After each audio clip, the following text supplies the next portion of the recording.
இந்த புரட்டாசி மாதத்துல ஏராளமான பக்தர்கள் திருப்பதிக்கு செல்வது வழக்கம். மதுரையிலிருந்து திருப்பதிக்கு பல்வேறு வழித்தடங்கள்ல எக்ஸ்பிரஸ் ரயில்களானது இயக்கப்பட்டு வருகின்றது. குறிப்பாக வாரத்தின் 7 நாட்களுமே இந்த ரயில்களானது இருக்கின்றது. திருப்பதியின் பல்வேறு நிலையங்களுக்கு இந்த ரயில்கள் செல்கிறது. குறிப்பாக பக்காலா, ரேணிகுண்டா, திருப்பதி உள்ளிட்ட பல்வேறு நிலையங்களில் இந்த ரயில்களானது பல்வேறு வழித்தடங்களில் இயக்கப்படுகின்றது. எந்தெந்த நாட்கள்ல எந்த வழித்தடங்கள்ல எந்த நேரத்தில் இந்த ரயில்கள் இயக்குறாங்க, இதன் மூலமாக எவ்வாறு பயணிக்க வேண்டும் என்பதை பற்றி தான் இந்த வீடியோ டீடைலா பார்க்க போறோம். சேனலுக்கு புதுசாக வந்தீங்கன்னா மறக்காம சப்ஸ்கிரைப் பக்கத்துல பெல் ஐகானை போட்டுருங்க. அப்போ நம்ம போடுற ஒரு வீடியோட நோட்டிபிகேஷன் உடனுக்குடன் வரும். வாங்க வீடியோக்குள்ள போகலாம். மதுரையிலிருந்து திருப்பதிக்கு என்று ஒரே ஒரு டெடிகேட்டட் ரயில் மட்டுமே ராமேஸ்வரம் திருப்பதி இயக்கப்படுகின்றது. மற்ற ரயில்கள் எல்லாமே மும்பை, டெல்லி, கத்ரா, ஹைதராபாத் உள்ளிட்ட வழித்தடங்களில் செல்லக்கூடிய ரயில்கள் தான் திருப்பதியை கிராஸ் பண்ணி போகுது.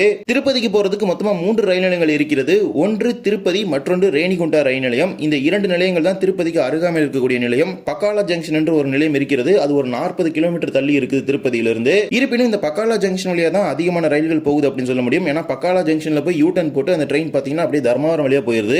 திருப்பதி போகக்கூடிய பக்தர்கள் இந்த ஒரு ரயில்களை பயன்படுத்திக் கொள்ள முடியும் தென் மாவட்டங்களிலிருந்து போறதுக்கு. முதலாவதாக திருப்பதி ரயில் நிலையத்துக்கு நேரடியாக செல்லக்கூடிய ரயில்கள் பற்றி பார்க்கலாம். முதல் ரயில் train number 16733 Rameswaram Okha express. இந்த ரயிலானது மதுரையிலிருந்து சனிக்கிழமை தோறும் அதிகாலை 1:25 மணிக்கு புறப்பட்டு ஞாயிற்றுக்கிழமை காலை 11:20 மணிக்கு திருப்பதிக்கு சென்று சேருது. ராமேஸ்வரத்திலிருந்து வரக்கூடிய இந்த ரயிலானது திண்டுக்கல், கரூர், சேலம், ஜோலார்பேட்டை, காட்பாடி வழியாக திருப்பதி சென்று அங்கிருந்து ஓகா செல்கிறது. எனவே சனிக்கிழமை அதிகாலையில் திருப்பதிக்கு போற பேசஞ்சர்ஸ் இந்த ட்ரெயினை யூஸ் பண்ணிக்க முடியும். இரண்டாவது ரயில் train number 07229 Kanyakumari Hyderabad special train. But இந்த சிறப்பு ரயிலானது இப்போதைக்கு மதுரை வருவது கிடையாது. விருதுநகருக்கு அடுத்தபடியா டைரக்டா டைவர்ட்டட் ரூட்ல போய் திருச்சிராப்பள்ளி போயிருது.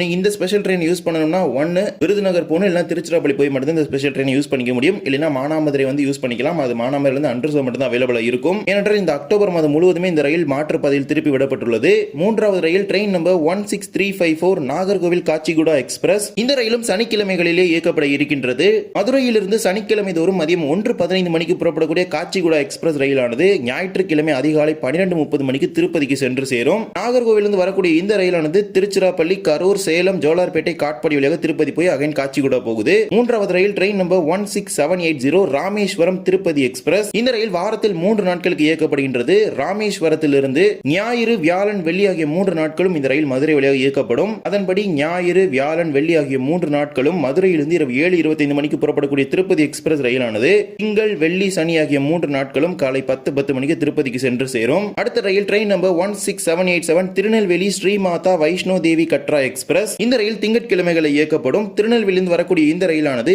மதுரையிலிருந்து திங்கட்கிழமை தோறும் இரவு 8:40 மணிக்கு புறப்பட்டு மறுநாள் செவ்வாய்க்கிழமை காலை 9:05 மணிக்கு திருப்பதிக்கு சென்று சேரும். திருநெல்வேலியிலிருந்து வரக்கூடிய இந்த ரயிலானது திருச்சிராப்பள்ளி, ஈரோடு, சேலம், ஜோலார்பேட்டை, காட்பாடி வழியாக திருப்பதி போய் அகைன் அது டெல்லி வழியாக கத்ரா வரைக்கும் போகுது.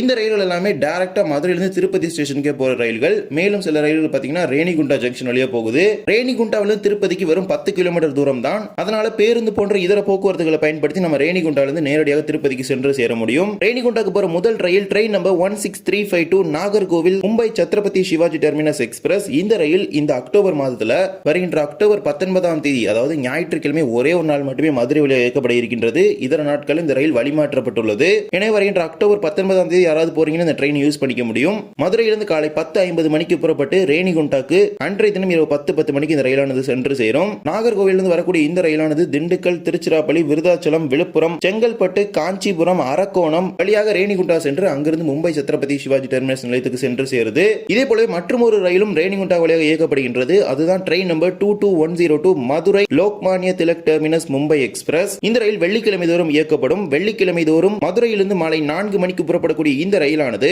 சனிக்கிழமை அதிகாலை 1:10 மணிக்கு ரேணிகுண்டா நிலையத்துக்கு சென்று சேரும். அங்கிருந்து திருப்பதிக்கு மிக அருகாமையில் தூரம் தான். இந்த 2 ரயில்களுமே ரேணிகுண்டா ஜங்ஷன் வழியா போற ஒரு ட்ரெயின்ஸ் ஆகும் மதுரையிலிருந்து. இதே போல ஒரு சில ரயில்கள் பக்காலா ஜங்ஷன் வழியாக போகுது. குறிப்பாக பாத்தீங்கன்னா 4 ட்ரெயின், குறிப்பாக எடுத்துக்கிட்டீங்கன்னா ஒரு 3 ட்ரெயின் பக்காலா ஜங்ஷன் வழியா தான் போகுது. பட் பக்காலா திருப்பதி பாத்தீங்கன்னா ஒரு 40, ஆனால் பக்காலா ஜங்ஷன் திருப்பதி பாத்தீங்கன்னா ஒரு 40 கிலோமீட்டர் தூரம் வரும். பேருந்து அல்லது இதர போக்குவரத்து பயன்படுத்தி நீங்க போற மாதிரி இருக்கும். ஏனென்றால் இந்த ட்ரெயின் எல்லாமே பக்காலா ஜங்ஷன்ல பாத்தீங்கன்னா ரிவர்சல் போட்டு வேற ஒரு ரூட்ல போயிடும் திருப்பதி வழியா போகாம. முதல் ரயில் train number 07192 Madurai Kacheguda weekly special. இந்த ரயில் புதன்கிழமைகளில் இயக்கப்படும். புதன்கிழமை தோறும் காலை 10:40 மணிக்கு மதுரையில் புறப்படக்கூடிய இந்த ரயிலானது பக்காலாவிற்கு மறுநாள் வியாழன்கிழமை அதிகாலை 12:30 மணிக்கு சென்று சேரும். மதுரையிலிருந்து புறப்படக்கூடிய இந்த ரயிலானது திண்டுக்கல், திருச்சிராப்பள்ளி, தஞ்சாவூர், மயிலாடுதுறை, விழுப்புரம், திருவண்ணாமலை, காட்பாடி வழியாக பக்காலாவுக்கு போகுது. இரண்டாவது ரயில் train number 16340 Nagercoil Mumbai CSMT express. இந்த ரயில் வாரத்தில் 4 நாட்களுக்கு மதுரை வழியாக இயக்கப்படுகின்றது. இதுதான் ஒரு மெயினான பாயிண்ட். பாயிண்ட். ஏனென்றால் மற்ற ரயில்கள் எல்லாமே வாரத்துல ஒரு நாள் 2 நாள் தான் ஆபரேட் பண்ணுவாங்க. பட் இந்த ட்ரெயின் வாரத்துல 4 நாள் ஆபரேட் பண்றாங்க.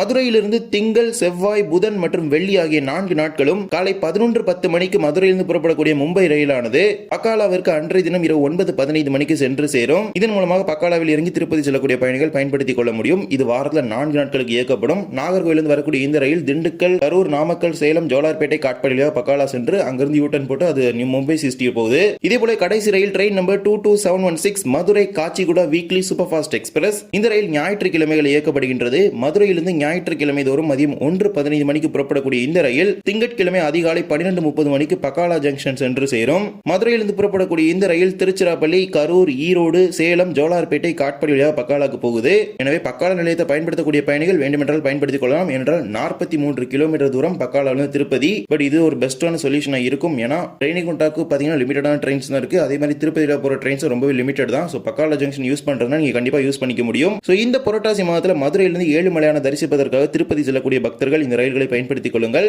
இதே போல மறுமார்க்கத்தில் திருப்பதியிலிருந்து மதுரை போன்ற பகுதிகளுக்கு வருவதற்கு எந்தெந்த நாட்கள்ல ரயில் இருக்குது அப்படிங்கிறது பற்றி உங்களுக்கு தெரியும்னா கண்டிப்பா கமெண்ட் செக்ஷன்ல சொல்லிட்டு போங்க. நம்ம கண்டிப்பா அதை பற்றி இன்னொரு வீடியோ பதிவு செய்யலாம். இந்த ஒரு வீடியோல வீடியோ பிடிச்சது மறக்காம like and share and subscribe பக்கத்துல பெல் ஐகான் போட்டுருங்க. அப்போ நம்ம போடுற ஒரு வீடியோட நோட்டிபிகேஷன் உடனுக்குடன் வரும். இன்னொரு வீடியோ சந்திக்கலாம். தேங்க்ஸ் ஃபார் வாட்சிங்.